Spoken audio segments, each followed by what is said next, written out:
right, good morning. Today is Tuesday, July 14th, 2026. It is 8:30 a.m. and we are here for the Policy and Ops Committee meeting. So I call this meeting to order. The first item on our agenda is public comment. D.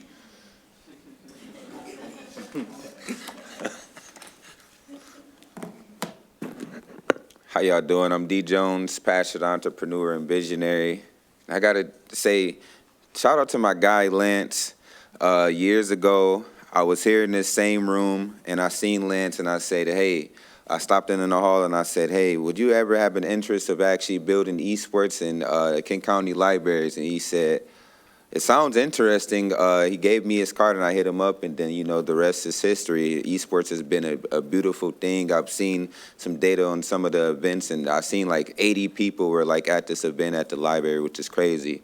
So they've been doing really good with esports. So thank you, Lance, for believing in that. Because then, even last year when we hosted the first esports regional finals at the DeVos Place, KDO actually gave us some of their PCs to actually host that event last year. So it was cool because without KDO and building this infrastructure and my advocacy, that huge event that we actually brought 39 schools to the DeVos Place would have never been able to have been successful without the help of KDO. So shows you that libraries plays a huge part in actually creating economic boost for infrastructure, but technical advancement, and it's better for society. So thank you for that, Lance.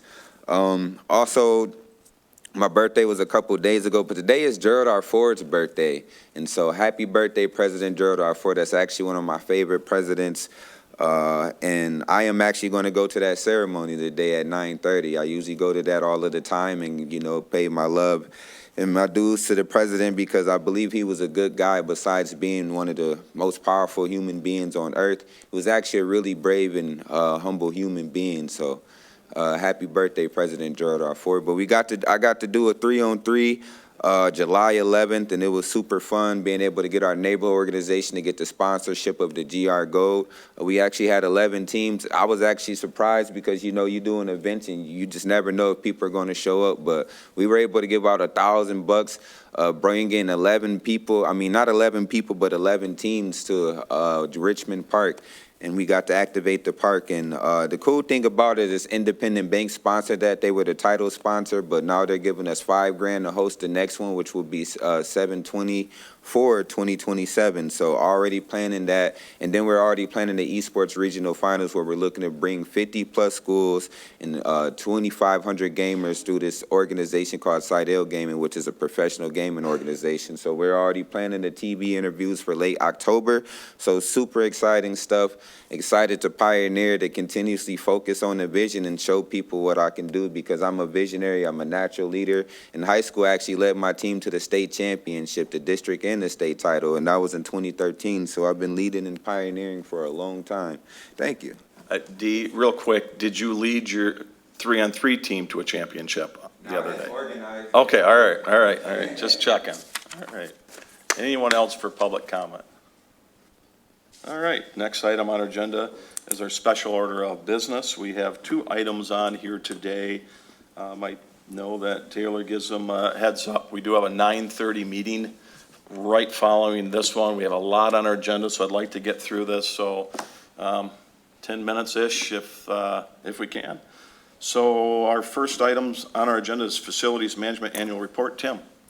Good morning. I'm Tim Bradshaw. I'm your Facilities Management Director, and I'm going to strive for 9 minutes to keep the chair as happy as possible. I have the privilege to update you on what your team of 30 hardworking facility staff members have been up to over the last year. I love this graphic that we have here on the cover because it shows the wide breadth of things that we do as a facilities team to keep our buildings running to their peak potential and to have a good environment for our staff to work in and, of course, to serve our customers as well. So some of those big things are technology, making sure that we have safety and security in every building, conserving resources, and, of course, quality. I tell the team to make sure that we do things once and do them well. It's not in any of our best interest to have to come back a second time and work on something, and we take a lot of pride in making sure that we do that. This is just a few of our buildings in the portfolio, and kind of speaking of that breadth, some of the images that are shown here is We've got the animal shelter, the courthouse, and of course, we have juvenile detention. So many different services that we provide in the county, and facilities is really fortunate to be able to work with really every department in the county. So we get to see that breadth and understand the complexity of it, just like you guys do as board members. And that's one of the fun things that we get to do to serve our community. So this slide is really just kind of laying out the rest of the presentation. We'll talk about our mission, strategic goals, performance metrics, some of our significant accomplishments this year, and a look ahead.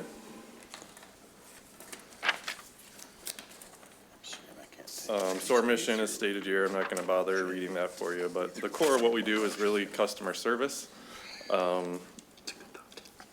Again, we need to make sure that our buildings are safe, our support is there, that we're friendly, everything is reliable and quality. Again, doing things right, but also in a timely manner. So some of the things that we do as an organization: renovate, repair, maintain, construct, and operate our county properties. That's roughly a $15 million operations budget. That actually dropped a couple million because our bond got paid off on the courthouse this year. So I think it's like 13.5 this year. Technical and managerial support of our buildings and properties.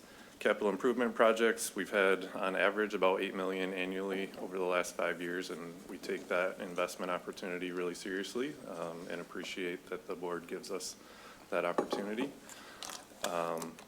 Annual budgets, tracking leases with lots of both internal and external departments, making sure that those get renewed timely, often in concert with the legal team. Appreciate their expertise.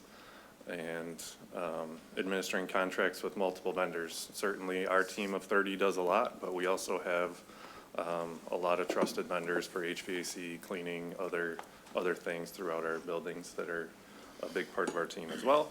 And then I also want to note managing downtown parking for staff. When we have an organization as large as the county and as many different places to park, just with new hires and retirements and temporary accommodations for ADA, there's just constant change going on with parking, and it's a lot for our team to keep up with. But Pam Van Kuren, our office administrator in particular, I think does a fantastic job. Really appreciate her work in that space. I think that's it there.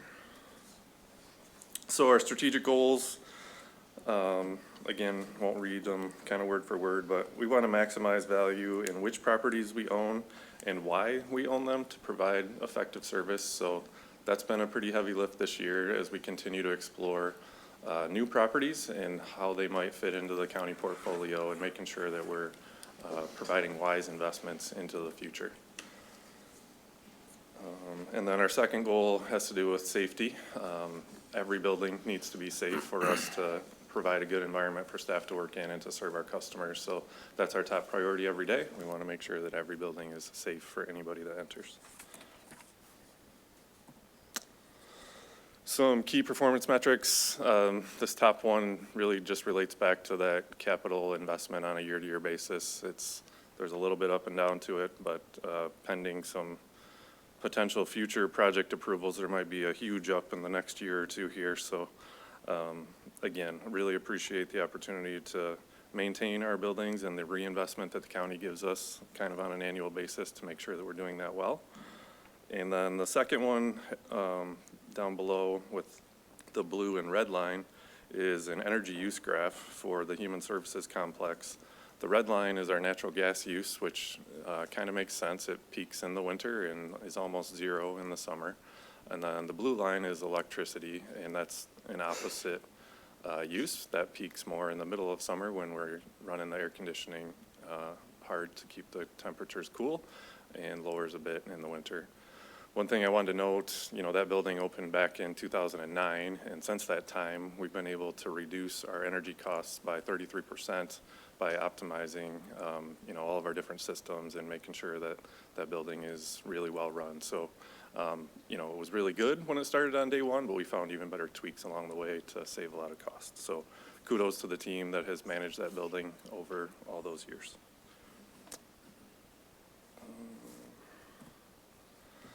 Some of our significant accomplishments in 2026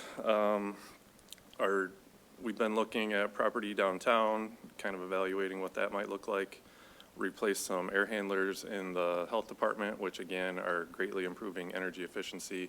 We did get a $2,500 rebate check from consumers due to that as well. So nice to put a little bit of money back into the bank, as well as the energy savings we'll continue to save on. Continue working through the administration building design. And then we're still in process of knocking down 750 Fuller, the old Kent Community Hospital. Have, I think, my 10th meeting on asbestos abatement today. We just keep finding more, so we're working through that. The current schedule is to hopefully have that down in November. There's definitely been some delay that you've probably noticed. There's not a lot of action on the outside, but there's a lot happening in the hospital. And then lastly, medical examiner site evaluations. We've done a lot of work on that this year too, and I think have some good momentum on a potential path forward there. Wanted to review just our org chart briefly with you to help you understand how does this department report to each other. Key in this whole operation is kind of the red level there. Those are operations supervisors. We have 5 of them who some manage 4 or 5 buildings, some just 1, depending on the size, but across our 15 buildings, those are all managed independently by one of those operations supervisors who communicates up to our operations manager, Mark Rao, and then kind of down to the boots on the ground team. And it's an effective structure for us. A look ahead. Uh-oh, I gotta hurry if I'm gonna make 9 minutes. One of the things I'm really excited about is kind of the bottom of this list. We're working on a new work order system in concert with the IT department. Our current work order system really lacks the ability to track metrics and, how quickly or long is it taking to do a certain job, and how productive are we being overall as a team. So I hope next year at this time I'll have much better metrics to potentially bring you, because I'm going to have a new tool in the toolbox to use to measure those things. A lot of the other things kind of mentioned in the past, and I think generally are known, so I will keep moving. We did do a ASHRAE Level 2 audit of 22 buildings, so 22, of course, is greater than 15. I have 15 in my facilities portfolio, but there were other buildings in the sheriff's portfolio that were included as well. I was excited about that because I thought it was going to create this great list of future CIP projects, but I guess the even better news is there really isn't a lot of low-hanging fruit. The buildings are being operated well, and there wasn't obvious projects beyond as older units continue to age out and become 20 to 25 years old. We're definitely going to save more energy when we replace them with newer units, but in general, the buildings are being run well, so that was nice to hear. Some of the challenges that we see are long lead time items in some of our more complex buildings when we're working on elevators and electrical switchgear, generators, things like that. And then interest rates. I don't know if they're ever going to get down in the 2s and 3s again, but we're still kind of adjusting to what we think used to be a good rate versus what might be a long-term rate going forward. And that does it. I finished 30 seconds early, I think. Thank you, Tim. Commissioners, I forgot my glasses in my truck, so if I stare at you, you're the one that's talking. So, Commissioners, Minority Vice Chair Faber. Thank you, Chair. Just a couple of questions, Tim. One, do we track sort of our occupancy rate across all of our facilities, like how full or not full we are? Not in a formal way. We certainly have the ability to via, access badge swipes and parking swipes, but no, I don't run regular reports or give those to anybody, but we could if there was a desire to. Yeah, I'm not saying we have to. It'd just be interesting to know kind of where we might still have some room in our existing system, or I'm sure you're constantly juggling where people go.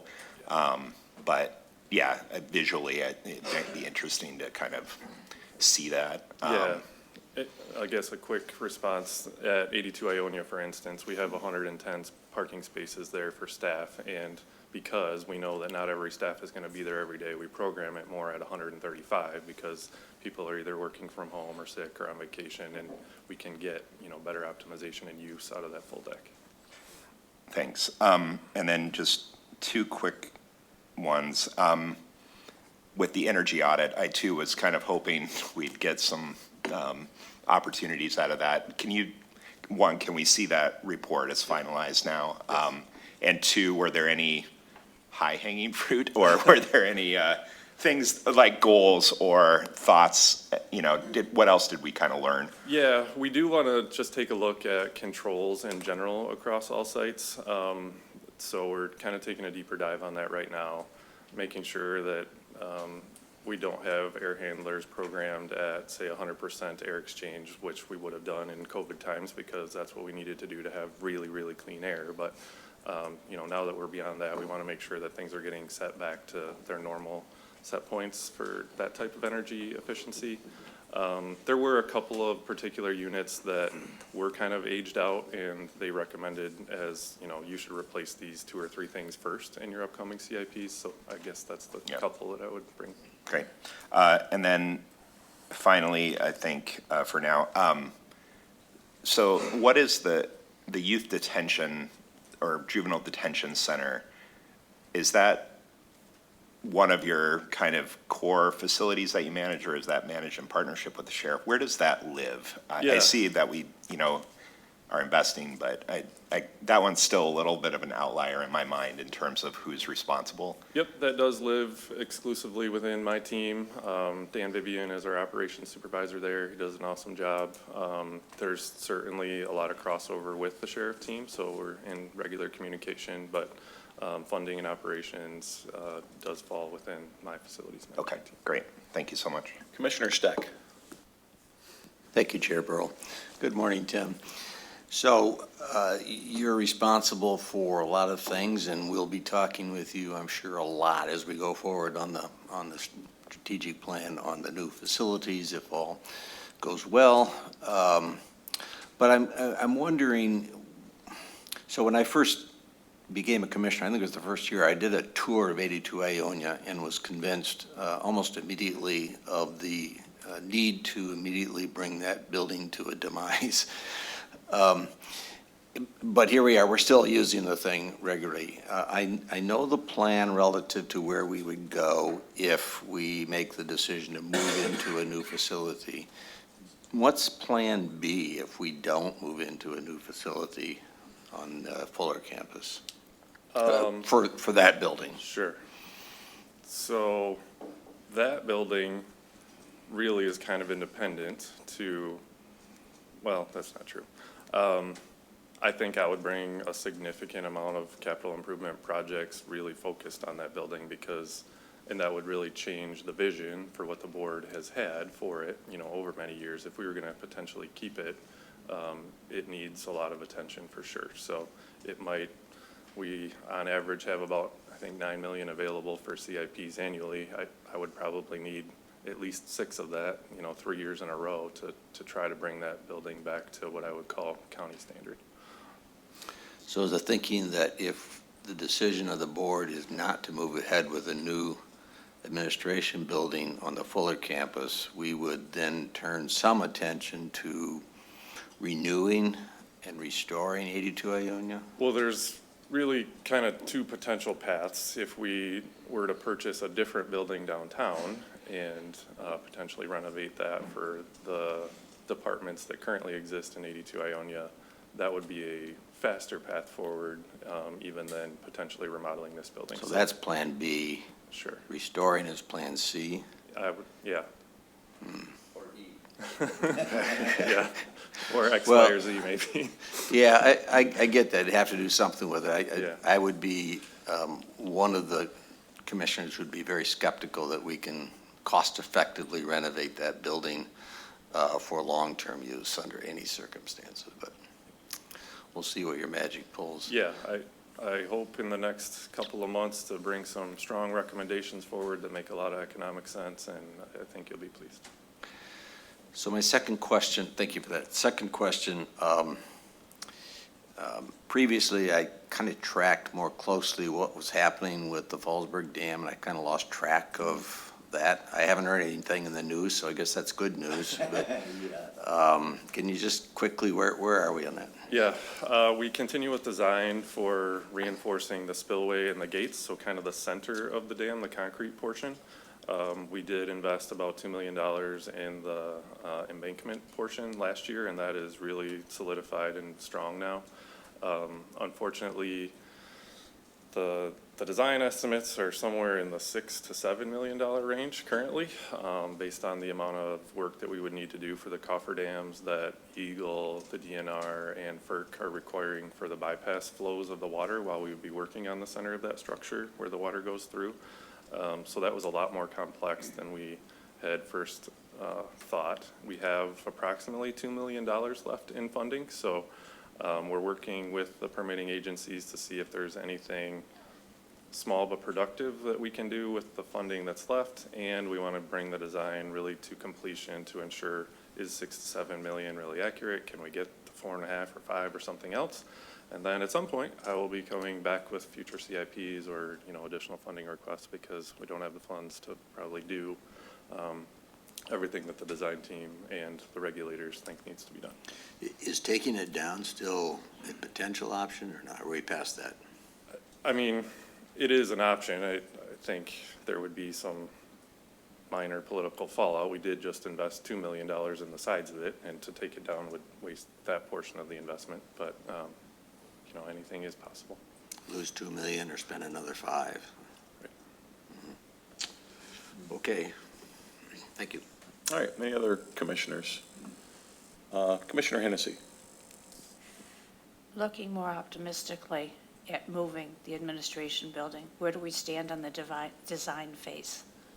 We're doing real well. We're looking at floor plans right now within the new building. I feel like we've gotten firm direction from the executive committee and the board on where does the building sit, what is the footprint of the building, and what does the exterior look like. So we've really changed our focus to the inside and making sure that the inside functions for staff.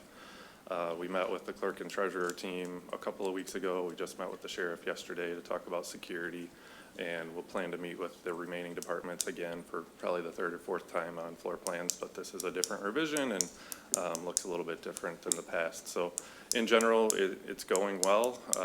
We would plan to have that design done by the end of January so that it'd be ready to bid and potentially construct pending funding allocation from the board next March. Thank you. All right, any other commissioners? Yes. For a second. What department sort of tracks county land and facility ownership across the county? I imagine we have still little parcels here and there. I know our treasurer's in the back. Do we have an overall picture of everything we own, and who owns that? Yeah. Generally, if we're buying or selling property, a lot of that comes through my team. There's heavy partnership with legal. Parks, of course, owns an awful lot of property too, so it depends. I think, fiscal certainly is involved because there's often money involved in the transactions. So it's a group effort, really. And I guess the short answer to your question, I'm not aware of a map, but Ryan might have something to interject. Actually, my first Kent County 1.0 for me, I oversaw creation of a property book that had every single stitch of property that Kent County owned in it.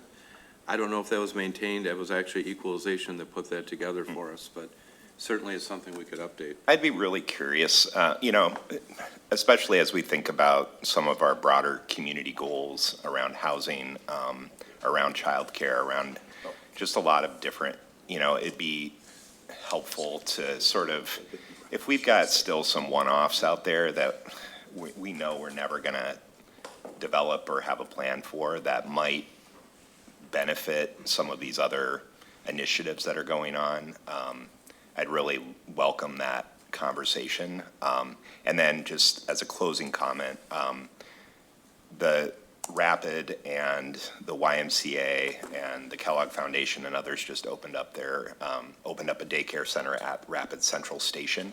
That was a second floor facility that they went through 4 years of grueling work with regulatory agencies, et cetera, to open that daycare. The Rapid actually built that space and never was able to find a tenant for it. And so they're renting for $0 to the Y. The Y is actually opening that. Rapid employees have access to that daycare center, and it's a really fascinating partnership. And they released a report coinciding with that in terms of what can public entities be doing similar to the Rapid to help us with our daycare, childcare crisis in terms of availability. And I'd again really, in the vein of, do we have space? Do we have underutilized assets? Do we have, I would love to have a conversation about our public, how we can again support our overall, what the county has said is a goal related to early childhood. And we sort of punted the discussion around how we support childcare and daycare centers in the last millage discussion. And so is there a creative way that we could still impact that work from a different lens, which would be underutilized property that could really help a lot. So I'm just planting that seed. It's a very good report if people have not kind of taken a chance to look at what the Kellogg Foundation and others were able to do there. So.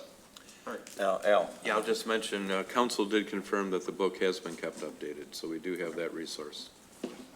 Great. Tim, thank you. Can we see that as a visual? Yeah, Okay. absolutely.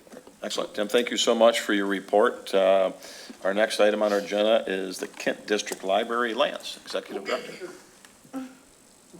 Sorry to disappoint you. Oh, there we go.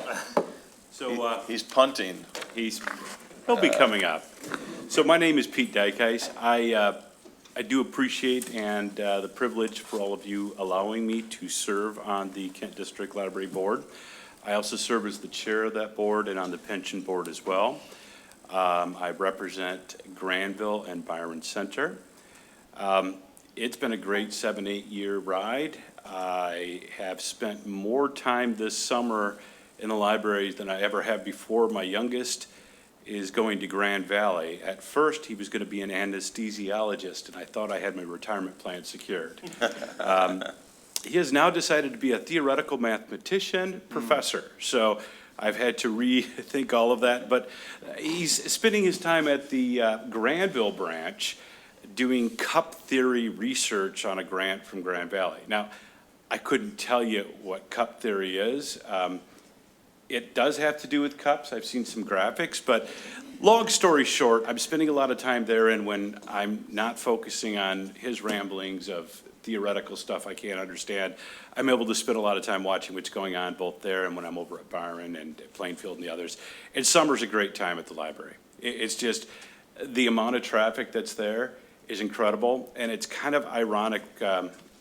You were all just discussing childcare. It's a totally different arena, but it addresses to some extent the whole concept of, the children, what are they doing during the day? How do we handle that?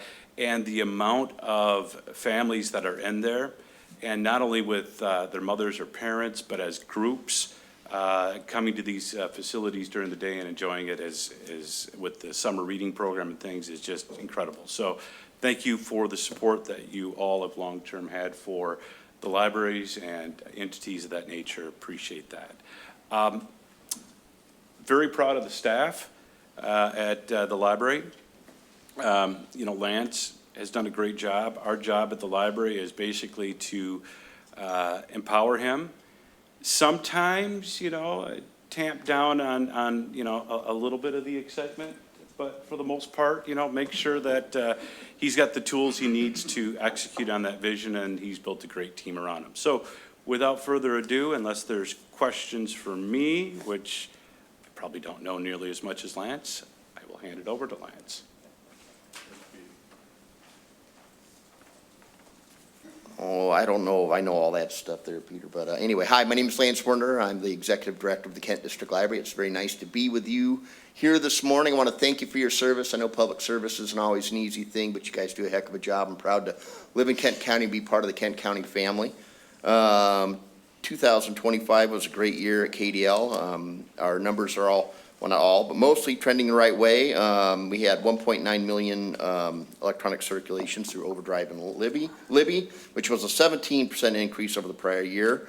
I'm very proud to say that our KDL Talking Book and Braille Center won the 2025 Library Year of the Year from the National Library Service for the Blind and Disabled. It's actually the second time we've won that national award.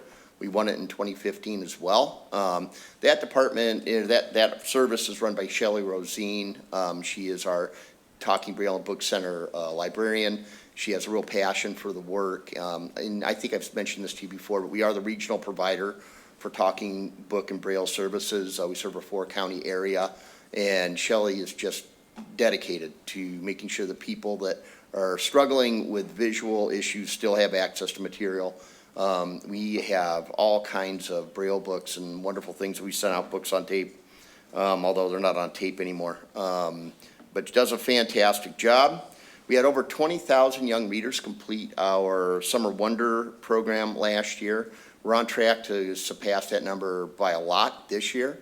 The summer reading program at KDL continues to grow. We really encourage everybody to utilize the summer reading program, both children and adults. You know, Michigan has a 3rd grade reading problem, which is not new news to anyone, but part of that is addressing that is trying to get over the summer slide. And so families that read to their children and model that behavior create this sort of culture around valuing literacy and reading as a family activity, and those kids tend to do better, and they also tend to carry that forward to their own families as they grow. And so we think it's very, very important, and we're really excited to see everybody come in.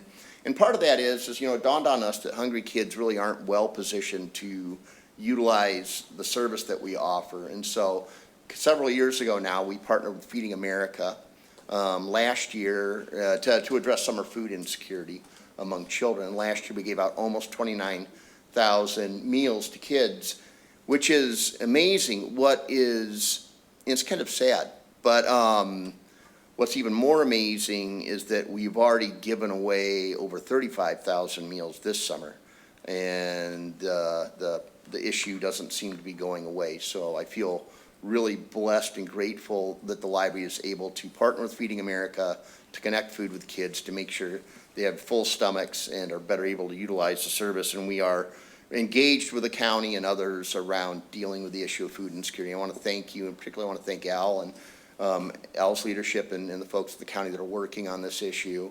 It is a community-wide issue. We had 2.36 million visitors at our branches last year, and we circulated 7.27 million items altogether. We had 225,000 people come to our programs, and we had 139,000 active cardholders, which are live and active people. And so 2025 ended up being a pretty busy year for KDL. This year has been a pretty busy year for KDL. It happened most recently, you probably heard about it. We had over 10,000 tickets out for an author event over at the Van Andel. We had Kristen Shelley and Megan Chance come, and we had over 6,000 people show up, and they let me speak, which was awesome. And I have to say, I don't know, I mean, that's a big crowd, and I've never spoken in front of that many people before. But my job was to whip everybody up, and I had a good time doing that. And what I learned is when 6,000 people yell at you simultaneously, it sounds a lot like standing next to a waterfall. And you can almost feel the air move. But what a night. It was, we believe, and the World Book of Records, the Guinness World Book of Records believes it was a world record event, that it was the biggest crowd ever for an author talk held by a public library. So one of the things that's true about if you have the audacity to create a spectacle, then you set the bar for yourself to create more spectacles. And it can't necessarily be the same spectacle, which is a good problem to have. So now we're busy trying to figure out what's next for us. We set the bar for ourselves. We want to thank all of our donors and the Van Andel Arena, and of course the authors and all of our staff and everybody who showed up for helping make that happen. And it was one of the high points of my career. I mean, there's been a lot of things that we've done, but that was a magical night. I don't know if any of you were able to attend or heard about it, but it was something else. And I've never seen people eat hot dogs and drink red wine at a author event, so that was a little bit different as well, but, yeah. Anyway, I am happy to answer any questions, and again, thank you. We wouldn't be able to do what we do without your support. And, you know, we want to continue to do our part in making Kent County the great place that it is. Great. Thank you, Lance. Thank you, Pete. Commissioners, Commissioner Hennessy. I was there for that night, and I think your library staff they were so good, it's so professional, and the questioning of the authors at the end, it was just, your staff really showed their value to our entire library system and our entire community. I would be really interested to see what you do for your 4th annual On the Same Page event. I know people were shouting out suggestions. Thank you so much. Yeah, it was amazing. It really was. All right. Any other commissioners' comments or questions? Commissioner Steck. Thank you, Chair Burrow. Good morning. Hey. So I'm fascinated by the fact that you're responsible for library services in Kent County, but it's not a defined term in the statute. You can do a lot of things. I'm wondering what you're cooking up next. Well, the thing is that it is somewhat defined in the District Library Establishment Act, the powers that are granted to libraries. There's some overriding theme about what we do, and it's really promoting literacy, of course. But one of the things that we think about when we think about literacy is not thinking about it in a silo and understanding that, you know, people have other challenges in interacting with our service. So we're always thinking about pretty much everything, and we're happy to do whatever we can do to help other organizations be successful, to solve people's problems around things like food insecurity. But there's other things that we've talked about around things like transportation, you know, or there's all sorts of different things, you know, helping homeschoolers, helping, you know, people connect with community, you know, trying to address the whole reason why we created On the Same Page was to address this sort of issue of loneliness that's occurring in the country, and to create an event where people could come together from different backgrounds and to sort of join with one another around something and have community and feel like part of a crowd and feel like they matter. And part of that, what the library does is try to create that community, to try to make sure nobody gets left behind, that people feel like they don't have to be alone all day, that they can go to the library, they can see other people, they can feel valued and seen. And so we think that that is a component of literacy, is trying to get over that hump. Even though reading is a very sort of personal activity, going to a place where you feel valued, sort of, and making that something that's important to you sort of supports literacy because it encourages visits to that place. Just like a lot of the programs that we do aren't necessarily around books specifically, but they generate interest, they bring people together, and they give us an opportunity to highlight what's going on at the library and hopefully get them involved. We have some other things that we're working on right now. One thing in particular, it's kind of a pet project of mine, is to try to, and I'll keep you posted, but I want to get Secretary of State kiosks in our branches. Right now, they're at Meyer. There's one over at East Point.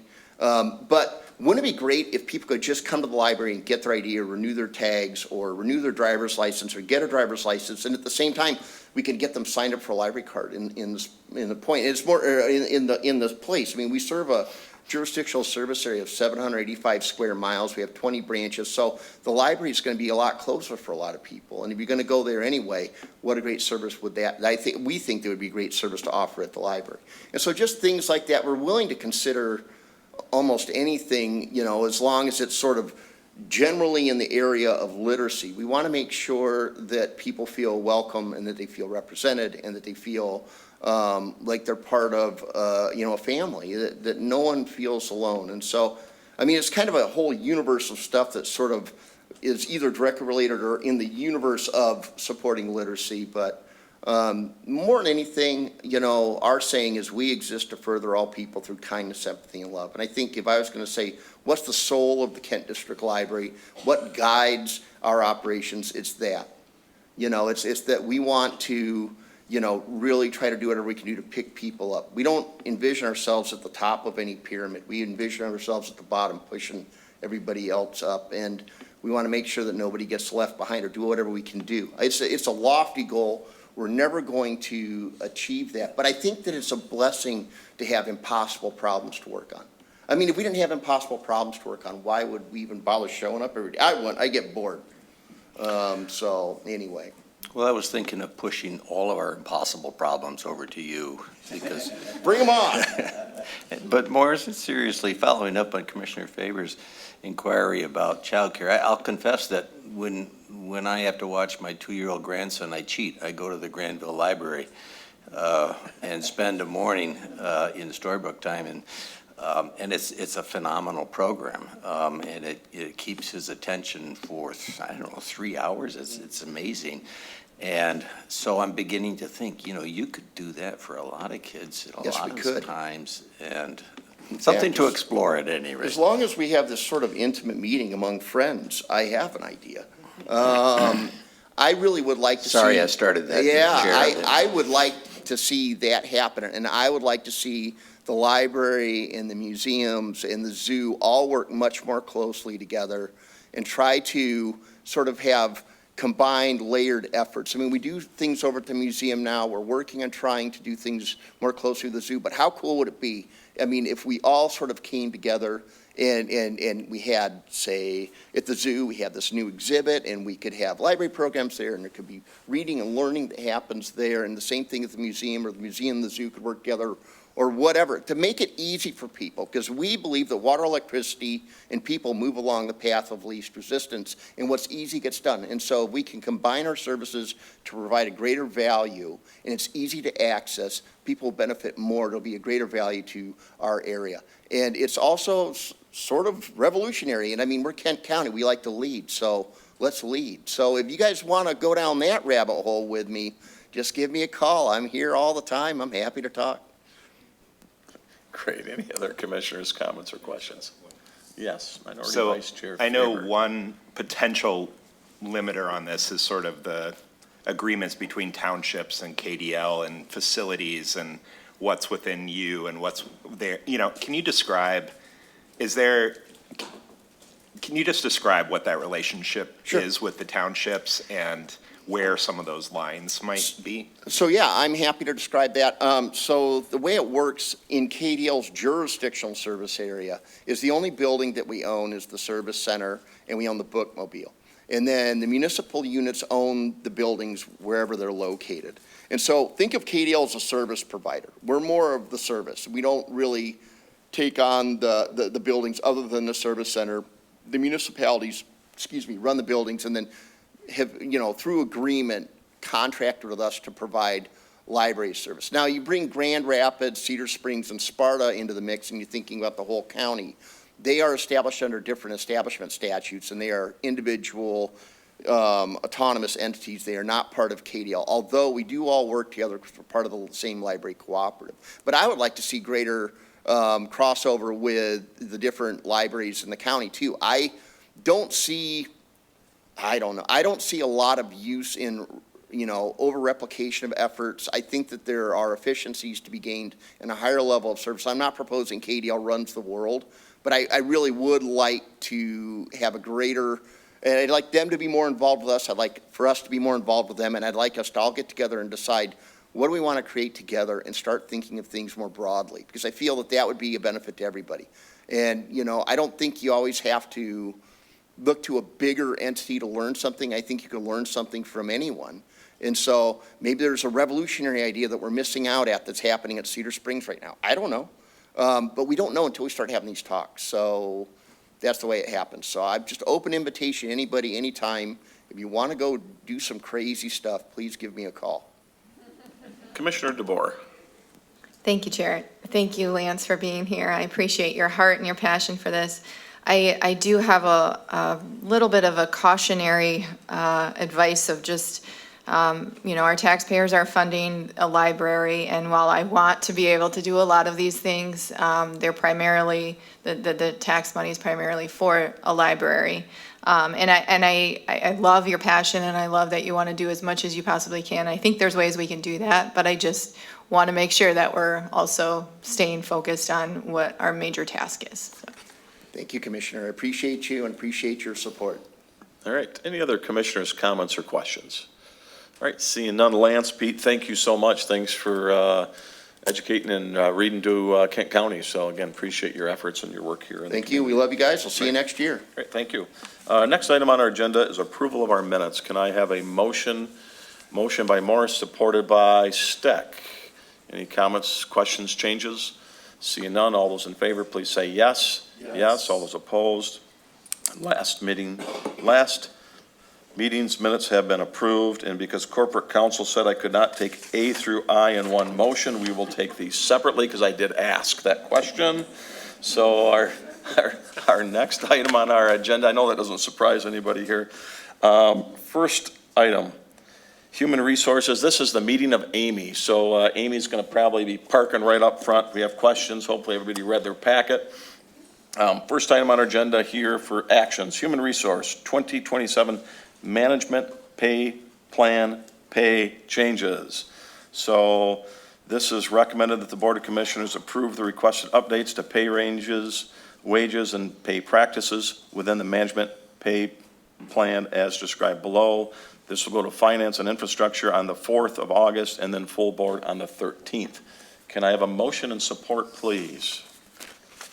Motion by Steck, supported by Commissioner Hennessy. Commissioners, comments or questions? Commissioner Boujak. Thank you, Chair. We have 9 of these in front of us, so I won't comment on all 9. But I do want to make one general comment to cover all 9 of these. In general, the county, through our administrator's advisement, is asking us to approve a 4% pay raise for this particular action item, but all the following action items pretty much follow suit. And I did want to say, on behalf of the employees that are listening and part of the operations here, that 4% pay raise that we're considering is very generous. I worked for corporate America for many years, and I don't think I ever got a 4% raise. So I am supportive of these 4% raises. I just wanted to make sure that the county employees knew that they are being very, very well compensated, and I will be supporting this. All right, any other commissioners' comments or questions? Commissioner Hennessy. Thank you. I just asking for clarification. We're increasing the pay structure by 4% and advancing employees' wages by 4% with the increases of the pay structure. Can you explain that to me? Are we talking 8%? Or are we talking 4%? I don't understand this. No, it's a 4% pay increase. In theory, we could potentially advance the pay structure and leave the wages exactly where they are. So it's just to clarify that the wages and the pay structure are moving in tandem. And at one point, like shortly after the recession, we did do that, where we did advance the pay structure and leave the wages where they were. So it's just a technical clarification is all. But the wages are only advancing by 4%. Thank you. All right, Commissioner Steck. Thank you, Chair Burrow. I wanted to follow up on that too, because I thought I saw somewhere that there was a part of the recommendation that you would move employees up to the next level. Mm-hmm. Isn't that a pay raise? Yeah, so there are 2 opportunities for employees to receive an advancement in their pay. So if they're not yet at the E step, it is a step-based pay structure. So in addition to the 4% increase, the person would advance to the next step in the structure until they reached E. And then they would solely be receiving cost of living increases approved by the board. So we're not categorically moving everybody up a pay grade? No, it's just, if you're not yet at the top of the pay grade, you advance through the pay grade. Yeah, okay. Through those steps. Okay, got it. I don't know if we're going to do this on all of these, but if I can kind of squeeze my one question, tell me a little bit about the additional $1,000 bump for one of those coming up later. I know I'm out of order here. Yeah, so there are 2 units that both happen to be in law enforcement where we are in an intensely competitive environment where we're seeing that the market is offering pay increases that are higher than 4% in some cases. And in order for us to maintain our competitive position with market, we are recommending that the board approve adding that additional $1,000 market increase into the base pay for next year for those two groups only. So the 1,000 is not like a bonus, it's actually be cooked into the comp. That's right. We So- called it out separately because it is a market-based part of the compensation package. So the 4% is kind of the standard increase, but for those two groups, we felt that we really had to offer that extra $1,000 to be competitive. And these rate increases, the 4%, the 1,000, that is for a 1 year? Subject to be reviewed again next year? That's right. So we have some contracts that expire at the end of 2027, and those two groups happen to be in contracts that expire at the end of next year. You'll see that some of the other requests ask for pay increases over 2 years. That's because those contracts expire at the end of 2028.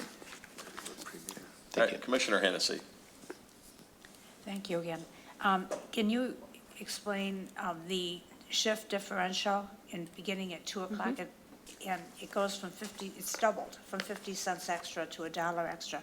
Can you explain Yes. to me some of the rationale behind that? Sure, yeah. The intent is to create parity with people who report to those. Usually it's supervisors at juvenile detention or like facilities where the supervisor is working the off shift and getting a 50-cent per hour differential, and the employee who reports to them is now getting the $1. So we wanted to create internal parity between that shift differential for supervisors and their staff. What kind of numbers are we talking about with people who work extra shifts? I know we have 24-hour operations in some places. Yeah, for the most part, if you're just looking at the MPP, I'm hard pressed off the top of my head to think of another operation outside of juvenile detention where we've got supervisors who would be eligible for a shift differential. There might be, but I can't think of any. The So it's Sheriff's pretty Department? limited. The Sheriff's Department? Those folks would be part of a union, so, and they actually don't have shift differentials at the sheriff's office, so, and they're not MPP. The supervisors over there are not MPP. All right, any other comments or questions?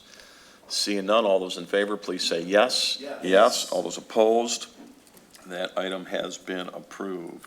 Next item on our agenda is again, brought to you by the Human Resource Department, the 2027 wage increases for the Kent County Prosecuting Attorney Association. Can I have a motion and support, please? Motion by Bujak, supported by Commissioner Morris. All right, this will go again to Finance on the 4th and full board on the 13th. Commissioners, comments or questions? Commissioner Hennessy.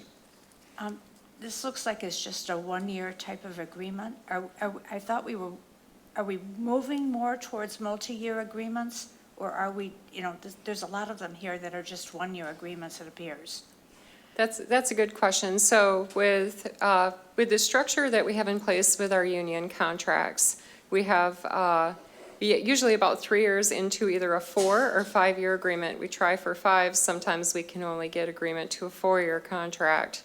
We include what we call a wage reopener, which is a negotiation of only the wages for the remaining 1 or 2 years in the contract. We do that because we want to make sure that we, we don't try to predict what's going to happen with our ability to fund wages out 5 years. That puts the county at a lot of risk, and employees too, if things are, if the county is in a better position to pay more in that latter part of the contract. So that's where you're going to see this whole host of requests coming through. It's just for wages for that last year or 2 of the contract, depending on the timing of, how many years are left. Thank you. All right, any other commissioners, comments or questions? Seeing none, all those in favor, please say yes. Yes. All those opposed, that has been approved. Next item on our agenda, Human Resources again, 2027 wage increase for the Circuit Court Referee Association. Can I have a motion by Commissioner Hennessy, supported by Minority Vice Chair Faber? Commissioners? All right, seeing no questions, all those in favor, please say yes. Yes. All those opposed, that item has been approved. Again, next item on our agenda, again brought to us by Human Resources, the 2027-28 wage increases, Technical, Professional, and Office Workers Association of Michigan. Can I have a motion and support? Motion by Commissioner Hennessy, supported by Commissioner Morales. Commissioners, comments, questions? All right, seeing none, all those in favor, please say yes. Yes, all those opposed, that will go to full board on the 13th as well. Human Resources, 2027 wage increase for the Fraternal Order of Police Labor Council. Can I have a motion and support, please? Motion by Commissioner DeBoer, supported by Commissioner Steck. Any comments or questions on this item? Seeing none, all those in favor, please say yes. Yes, all those opposed, that item has been approved. Again, brought to us by the Human Resource Department, the 2027-28 wage increases for the Teamsters nurses. Can I have a motion and support, please? Motion by Commissioner Hennessy, supported by Commissioner Morris. Commissioners, any comments or questions? If not, all those in favor, please say yes. Yes. All those opposed, that item has been approved. Moving to G, Human Resources, 2027 wage increases, the Teamsters State, County, and Municipal Workers Local 214. Can I have a motion by Commissioner Morris, supported by Commissioner Morales? Any comments or questions?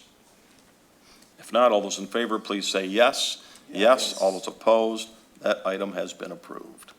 Next item on our agenda, H, Human Resources, 2027 wage increase, Police Officers Labor Council. This is for the captains and lieutenants. Can I have a motion by Commissioner Bujak, supported by Commissioner Morris? Are there any comments or questions? If not, all those in favor, please say yes. Yes. All those opposed, that item has been approved. The last item on our agenda for the action is brought to us by the Human Resources. This is the 2027-28 wage increases, the United Auto Workers Local 2600. Can I have a motion and support, please? Motion by Commissioner Hennessy, supported by Commissioner Morales. Any comments or questions? Commissioner Bujak. Thank you, Chair. Before we close this out, I have a question for Al. In the bigger scheme of things, looking at all counties in Michigan, how comparable are these increases? Is this typical across the state, or are we, again, a leader in being, generous to our employees? I mean, and I'll let Amy jump in, but as we look at the comps, I mean, I think it's more typical that we're in with the larger counties with how we compensate. And if you look at the smaller counties in the state, we do more than that. But we do look very carefully at our comps when we, not only our comps being one of the larger counties, but also our West Michigan comps. No, I think that's perfect. I don't have anything to add to that. All right. Any other commissioners, minority vice chair favor? Thanks. Before we kind of close out this section, just want to thank Human Resources, thanks to our unions and our employees for coming together over the last several years to get to a spot where we agree on these contracts. We're fortunate to have such an amazing group of employees at Kent County, and we heard it in the prior presentations, but there is definitely an X factor at Kent County that beyond these wages and increases and the benefit package, this is just an amazing place to work. And I want to thank everybody, but continue to encourage us to raise the bar, make this even a better place that people, yes, they look at their compensation, but they're also looking at the family really that they get to join by working here. So thanks to everyone. Fantastic. Thank you for those kind comments. I think that said it all. So if there's no other commissioners' comments, all those in favor, please say yes. Yes. Yes. All those opposed, that item has been approved. Again, all those items A through I will all go to finance on the 4th of August and full board on the 13th.